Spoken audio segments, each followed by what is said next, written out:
Hello दोस्तों, dictation start होगी 5 second बाद।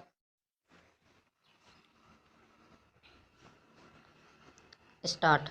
बीते 1.5 साल में महामारी ने दुनिया भर में लाखों लोगों का जीवन ले लिया। इस महामारी से मुकाबला करने के लिए दुनिया की तमाम शक्तियां एक साथ खड़ी हैं, लेकिन हम में से अधिकांश इस तथ्य से अनजान ही हैं कि दुनिया पिछले कई दशकों से निरंतर एक और गंभीर बीमारी से जूझ रही है, जिससे लगभग 8 लाख लोग हर साल मौत के मुंह में चले जाते हैं। शायद ही ऐसा कोई देश होगा जहां आत्महत्या की प्रवृत्ति सरकार और समाज के लिए एक गंभीर संकट के रूप में सामने न आ रही हो। फिर भी इस समस्या को गंभीरता से नहीं लेना चिंताजनक है।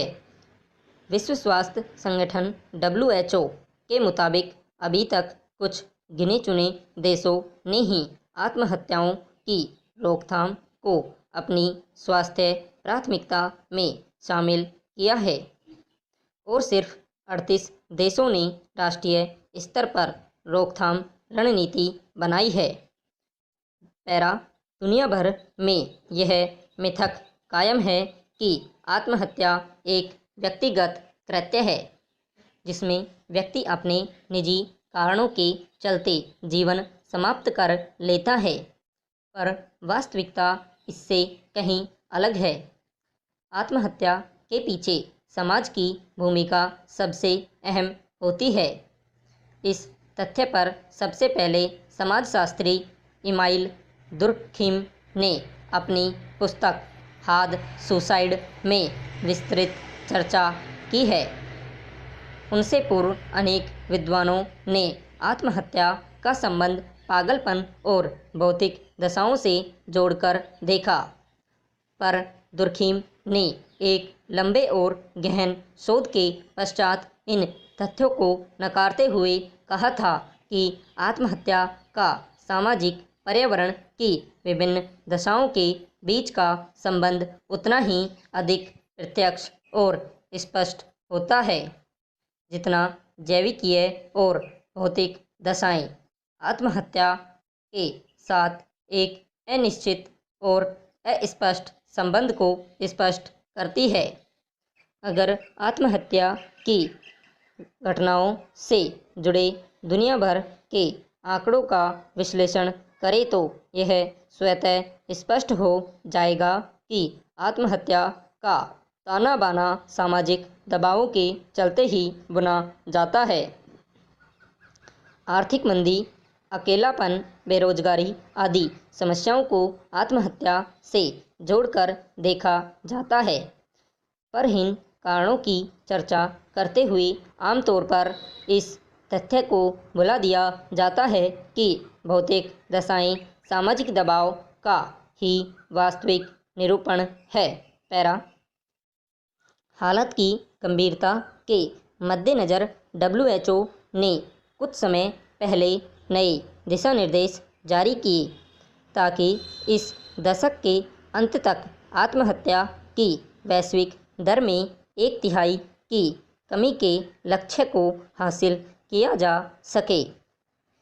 संयुक्त राष्ट्र स्वास्थ्य एजेंसी ने आत्महत्या की रोकथाम व जरूरी देखभाल के लिए सभी देशों की मदद के लिए नए परामर्श जारी किए हैं। इसके जरिए जीवन जीने की भावना को अपनाने व मजबूती प्रदान करने का प्रयास सबसे अहम कदम है। जीवन जीने की भावना उत्पन्न करने में समाज की भूमिका अहम होती है। इस सत्य को इसलिए नहीं नकारा जा सकता क्योंकि मनुष्य एक सामाजिक प्राणी है और समाज ही उसके विकास में महत्वपूर्ण भूमिका निभाता है।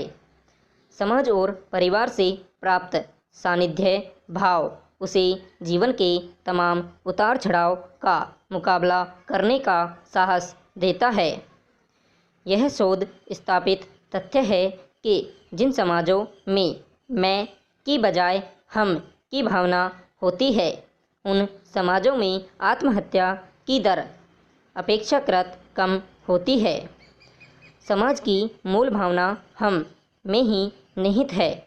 मैं की भावना व्यक्ति को अकेलेपन की ओर धकेलती है।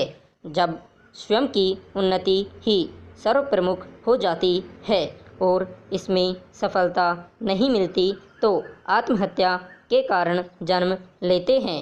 पैरा दुर्भाग्यपूर्ण तथ्य यह है कि आत्महत्या जैसी घातक प्रवृत्ति पर दुनिया भर में शोध कार्यों का अभाव है। मनोवैज्ञानिक इस बात पर विशेष बल देते हैं कि आत्महत्या से बचाव का सबसे सशक्त माध्यम समाज के उस जुड़ाव से है जहां वार्तालाप निरंतर बना रहे। उल्लेखनीय है कि जिन देशों में निजता को इतनी अधिक प्राथमिकता दी जाती है कि लोग अपने मन की बात भी किसी से नहीं करते, वहाँ विकास के तमाम मापदंडों पर खरे उतरने के बावजूद लोग अधिक आत्महत्या करते हैं। फिनलैंड और जापान इसके जीवंत उदाहरण हैं। फिनलैंड के मनोवैज्ञानिक भी यह स्वीकार करते हैं कि आमतौर पर एक दूसरे से बहुत कम बातें साझा करने की आदत की वजह से यहाँ के लोगों, खास तौर पर युवाओं के लिए अपनी परेशानियों के बारे में खुलकर बात करना बहुत कठिन हो गया है। इस हकीकत को स्वीकार करते हुए फिनलैंड ने राष्ट्रीय स्तर पर पहल की और जब आत्महत्या के कारणों की पड़ताल की तो पाया कि 90% लोग मानसिक विकारों के कारण ऐसा आत्मघाती कदम उठाते हैं।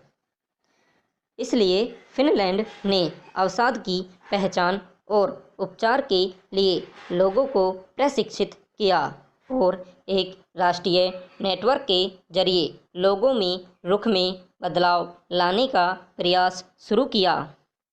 इसके सकारात्मक परिणाम देखने में आए। 1990 से 2014 के बीच फिनलैंड में आत्महत्या की दर प्रति 1 लाख पर 30.3 से गिरकर 14.6% पर आ गई। WHO के आंकड़े बताते हैं कि विकासशील देशों में मानसिक स्वास्थ्य और आत्महत्या के बीच सीधा संबंध है। ऑस्ट्रेलिया में मानसिक स्वास्थ्य और आत्महत्या रोकथाम समूह सांस्कृतिक प्रतिमानों को बदलने की कोशिश कर रहे हैं।